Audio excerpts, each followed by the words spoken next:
In today's lecture we will study about the refraction of light. अपवर्तन क्या होता है प्रकाश का।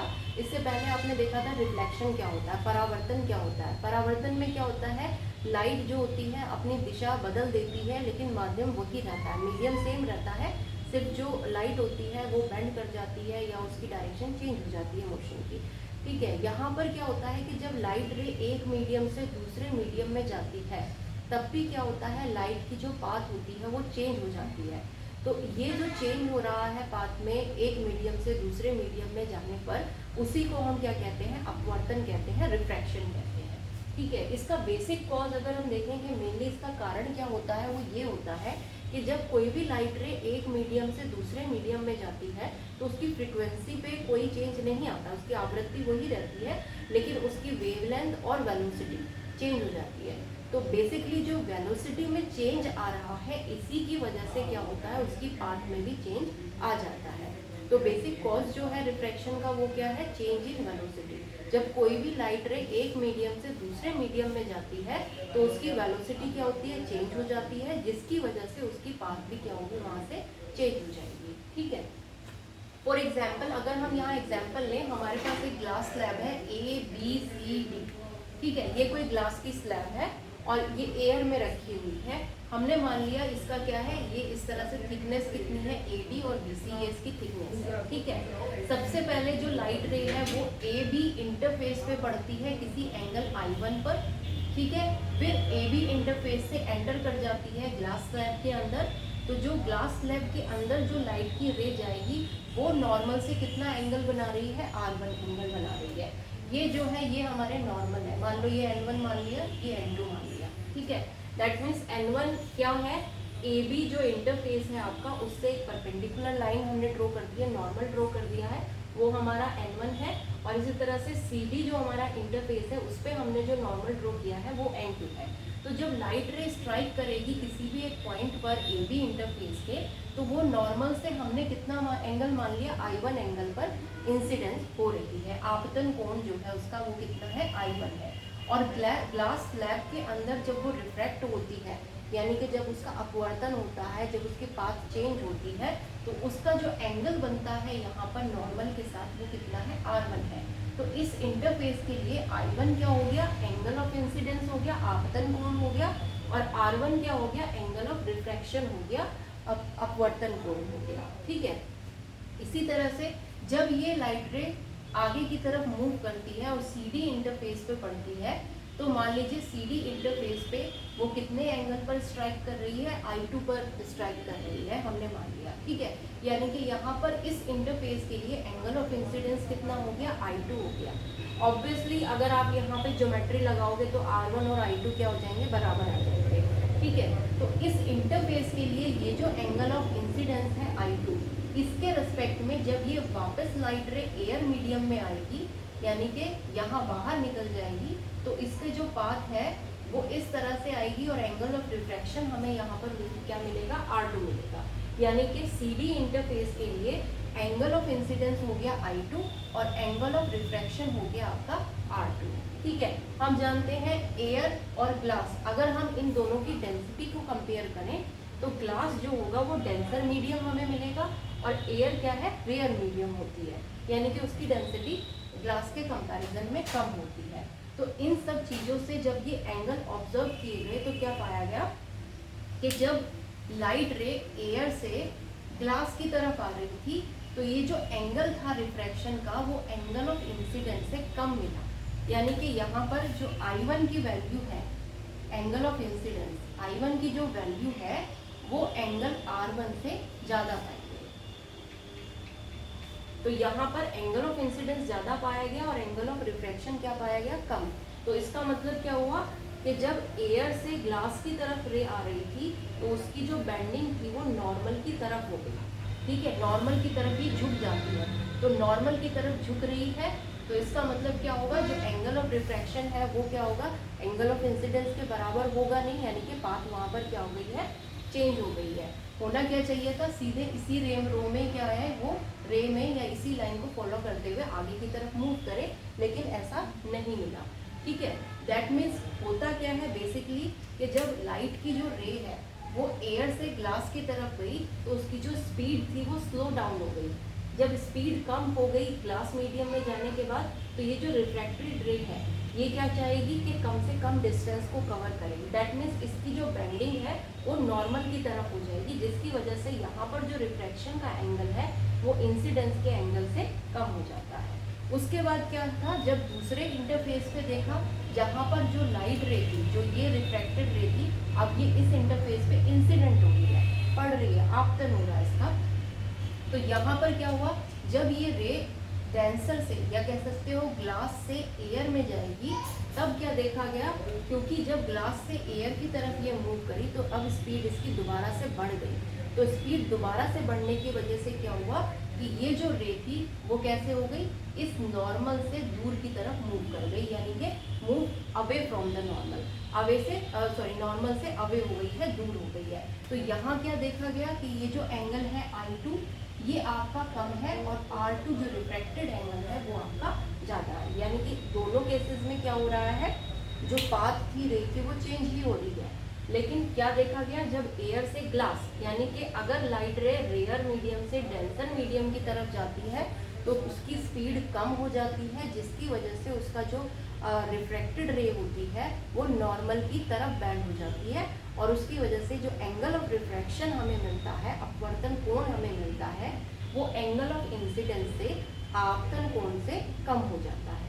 उसी तरह से जब कोई लाइट रे डेंसर से रेयर मीडियम में, यानी कि सघन से विरल माध्यम में जाती है, तो उस केस में क्या होता है, लाइट की स्पीड जो होती है वो बढ़ जाती है, और जो लाइट रे होती है वो नॉर्मल से दूर हट जाती है, यानी कि अवे हो जाएगी, नॉर्मल से बैंड हो जाएगी। इस केस में जो एंगल ऑफ इंसिडेंस होता है वो एंगल ऑफ रिफ्रैक्शन से कम हो जाता है, यानी कि रिफ्रैक्टेड रे जो होती है वो ज़्यादा एंगल बनाती है नॉर्मल से in comparison to the incidence ray. तो ये बेसिक लॉ था जो देखा गया, कॉज था कि वेलोसिटी चेंज होने की वजह से रिफ्रैक्शन हो रहा है, और ये किस किस तरह से हो रहा है कि अगर आप रेयर से डेंसर में जाओगे तो वेलोसिटी कम होती है, जिसकी वजह से रे जो होती है वो नॉर्मल की तरफ मुड़ जाती है, और जब आप डेंसर से रेयर में जाते हो तो वेलोसिटी बढ़ जाती है, जिसकी वजह से रे नॉर्मल से दूर हट जाती है। अब क्या क्या लॉज है रिफ्रैक्शन के, तो बेसिकली 3 लॉज हैं रिफ्रैक्शन के। पहला नियम क्या कहता है, जैसे कि आपको बताया कि जब लाइट एक मीडियम से दूसरे मीडियम में जाती है तो उसकी फ्रीक्वेंसी, कलर या फेज इनमें कोई चेंज नहीं आता, लेकिन वेलोसिटी और वेवलेंथ में चेंज आता है। तो वेलोसिटी और वेवलेंथ चेंज होने की वजह से क्या होता है, उसकी पाथ जो होती है वो चेंज हो जाती है जब लाइट रे एक मीडियम से दूसरे मीडियम में जाती है। तो अगर हम यहाँ पर पहला केस लेते हैं, जब लाइट रे क्या कर रही है, रेयर से डेंसर मीडियम की तरफ मूव कर रही है, तो रेयर से डेंसर मीडियम की तरफ जाने पे क्या होगा, लाइट रे स्लो डाउन हो जा रही है, यानी कि उसकी वेलोसिटी और वेवलेंथ क्या हो रही है, यहाँ पर डिक्रीज हो रही है, जिसकी वजह से ये जो लाइट रे होती है ये नॉर्मल की तरफ बैंड हो जाती है। यानी कि एंगल ऑफ इंसिडेंस अगर I है और एंगल ऑफ रिफ्रैक्शन यहाँ पर R है, तो यहाँ I की वैल्यू R से क्या मिलेगी, आपको ज़्यादा मिलती है। इसी तरह से अगर दूसरा हम केस लेते हैं, जब लाइट रे डेंसर से रेयर मीडियम की तरफ जाएगी तो यहाँ V और लैम्डा की वैल्यू इंक्रीज होती है, जिसकी वजह से जो रिफ्रैक्टेड रे होती है वो नॉर्मल से दूर हो जाती है, यानी कि एंगल ऑफ इंसिडेंस यहाँ पर एंगल ऑफ रिफ्रैक्शन के कंपैरिजन में कम हो जाता है। तो बेसिक फर्स्ट लॉ हमारा क्या है कि जब लाइट रे एक मीडियम से दूसरे मीडियम में जाएगी तो कंडीशन क्या होगी, अगर रेयर से डेंसर में जा रही है तो रे नॉर्मल की तरफ बैंड होती है, और अगर डेंसर से रेयर में जा रही है तो रे जो होती है वो नॉर्मल से अवे बैंड होती है।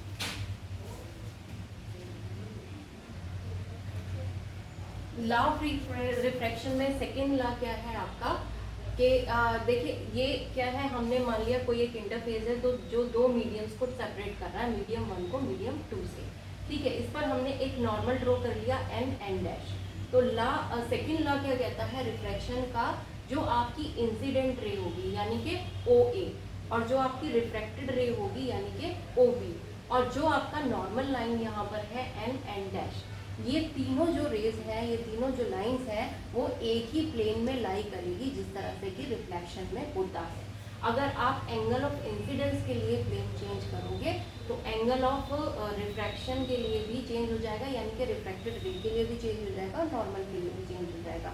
यानी कि ये तीनों ही जो लाइंस हैं, रिफ्रैक्टेड रे, इंसिडेंट रे और normal to the surface of interface, तो वो सारे के सारे क्या करेंगे, एक ही प्लेन में लाई करते हैं। ये क्या है, law of refraction second law है। लास्ट और थर्ड लॉ क्या है लॉ ऑफ रिफ्रैक्शन का। लॉ ऑफ रिफ्रैक्शन ये कहता है कि जो प्रोडक्ट होता है रिफ्रैक्टिव इंडेक्स का, रिफ्रैक्टिव इंडेक्स भी आपको एक्सप्लेन करेंगे क्या होता है, तो ये एक्चुअल मीडियम की डेंसिटी पर डिपेंड करता है कि कितनी वैल्यू होगी उसके लिए।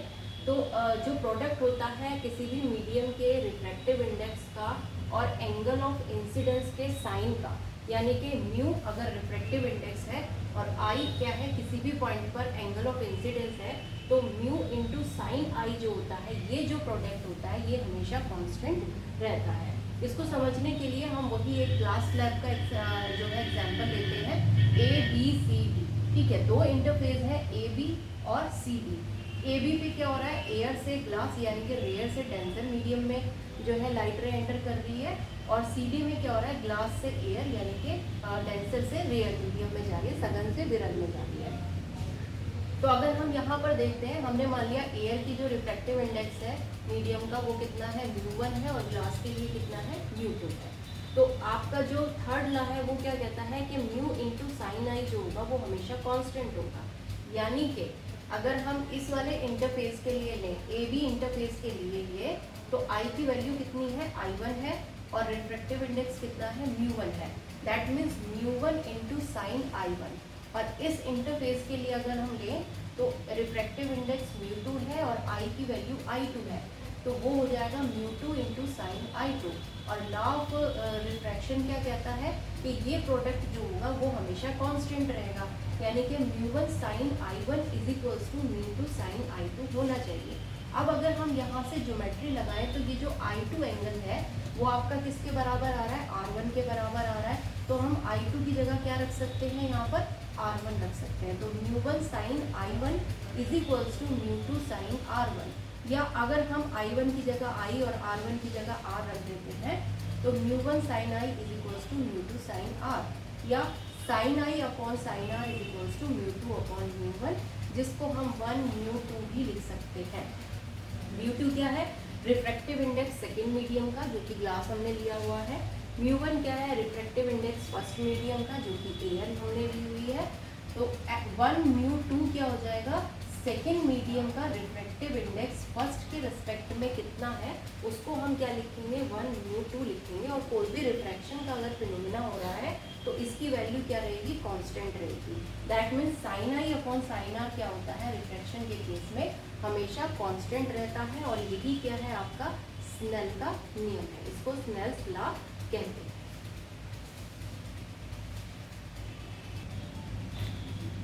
देखिए, अब अगर हम इसमें एक केस देखते हैं, हमने जो ये इंटरफेस लिया कि जो लाइट रे है वो एयर से ग्लास और ग्लास से वापस एयर में आती है, तो ए बी इंटरफेस में एयर से ग्लास की तरफ जब रे आ रही है तो स्नेल्स लॉ के according sine I1 upon sine R1 is equals to हो जाएगा μ2 अपॉन μ1, जहाँ पे हमने I1 को I और R1 को R ले लिया है। तो sine I upon sine R is equals to μ2 upon μ1, ये हमारी पहली इक्वेशन हो गई।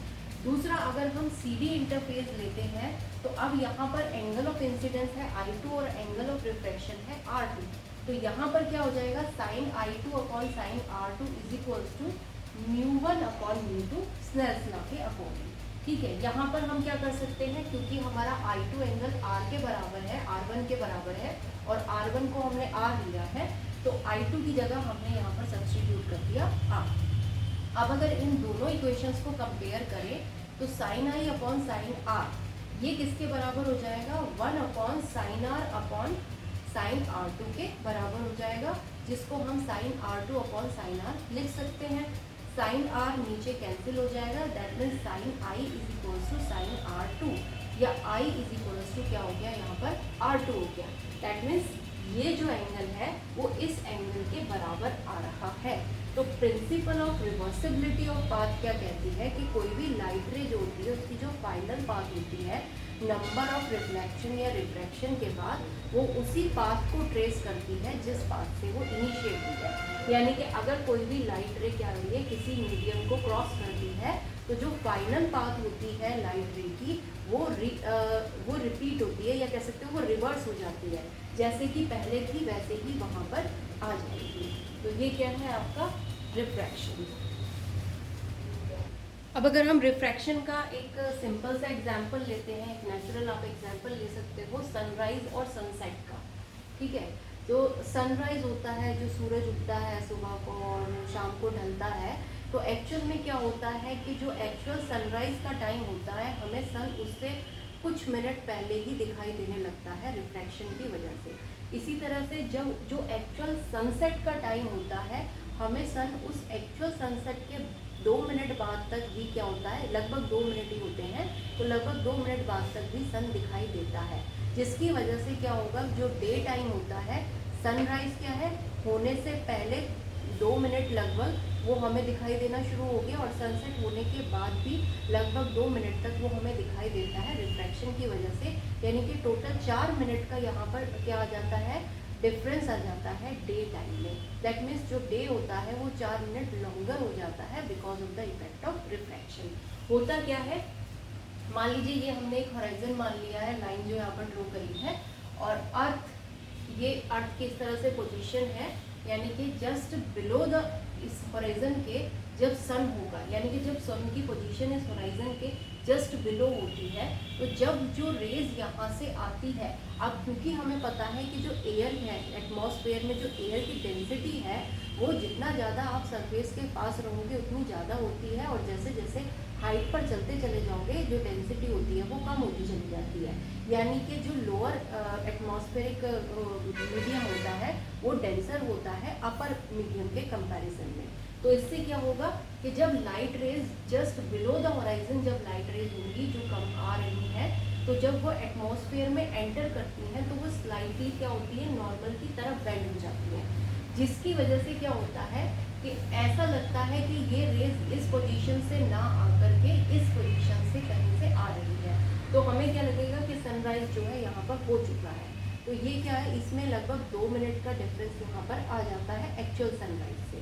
इसी तरह से जब सनसेट होता है, तो सनसेट होने के बाद भी हमें क्या लगता है कि जो सनरेज है वो इस तरह से ऊपर से आ रही है, तो यानी कि वो सनसेट हमारे लिए विजुअलाइज नहीं होता है, सनसेट हो चुका है लेकिन उसके 2 मिनट बाद तक भी हमें क्या है, सन दिखाई देता है। तो ये जो डिफरेंस यहाँ पर आ रहा है ये किसकी वजह से है, रिफ्रैक्शन की वजह से। और दूसरे एग्जाम्पल्स अगर हम देखें, जैसे स्विमिंग पूल है, वो शैलो दिखता है लेकिन उसकी डेप्थ ज़्यादा होती है, तो वो रिफ्रैक्शन का इफेक्ट होता है। रेनबोज की जो फॉर्मेशन होती है वो रिफ्रैक्शन की वजह से होती है। अगर हम किसी प्रिज्म है, प्रिज्म पे वाइट लाइट डालते हैं तो वो 7 कलर्स में जो है डिवाइड हो जाती है, स्प्लिट हो जाती है, तो वो भी किसकी वजह से हो रहा है, रिफ्रैक्शन की वजह से होता है। लास्ट टॉपिक इसका क्या है, रिफ्रैक्टिव इंडेक्स, अपवर्तनांक क्या होता है, जिसके बेसिस पे हमने पूरा रिफ्रैक्शन एक्सप्लेन किया है। तो बेसिकली म्यू क्या होता है, ये डिस्क्राइब करता है कि किसी भी मीडियम में कोई लाइट रे जो है वो कितना फास्ट या कितना स्लो मूव करती है। मैथमेटिकली अगर हम इसको निकालें तो म्यू की वैल्यू c/v के बराबर होती है, जहाँ पर c क्या है, लाइट की वेलोसिटी वैक्यूम में, और v क्या है, उस पर्टिकुलर मीडियम के अंदर जो वेलोसिटी है लाइट की, उसको हम v से रिप्रेजेंट कर रहे हैं। यानी कि अगर किसी भी मीडियम में, ठीक है, जैसे कि हमने कहा कि डेंसर मीडियम है, डेंसर मीडियम में v की वैल्यू क्या होती है, घट जाती है, जो स्पीड होती है लाइट रे की वो कम हो जाती है, वो स्लो डाउन हो जाती है, तो इसका मतलब उसके लिए म्यू की वैल्यू क्या हो जाएगी, बढ़ जाएगी। तो जिसकी वजह से क्या होता है कि जो लाइट रे जब डेंसर मीडियम की तरफ मूव करती है तो वो नॉर्मल की तरफ बेंड हो जाती है। इसी तरह से अगर इसका अपोजिट ले, रेयर मीडियम लेते हैं, तो रेयर मीडियम में वेलोसिटी क्या होती है, बढ़ जाती है, और अगर वेलोसिटी बढ़ जाएगी तो इसका मतलब म्यू की वैल्यू भी क्या होगी, बढ़ जाती है, जिसकी वजह से जो लाइट रे होती है वो नॉर्मल से अवे बेंड करती है। तो ये आपका रिफ्रैक्शन का बेसिक कॉज क्या होता है उसका, क्या लॉज हैं इसके, क्या एग्जाम्पल्स होते हैं। तो बेसिकली रिफ्रैक्शन क्या है, बेंडिंग ही होती है ये लाइट की, या कह सकते हो चेंज होता है पाथ का, लाइट की रे के पाथ का चेंज होता है जब वो एक मीडियम से दूसरे मीडियम में जाती है।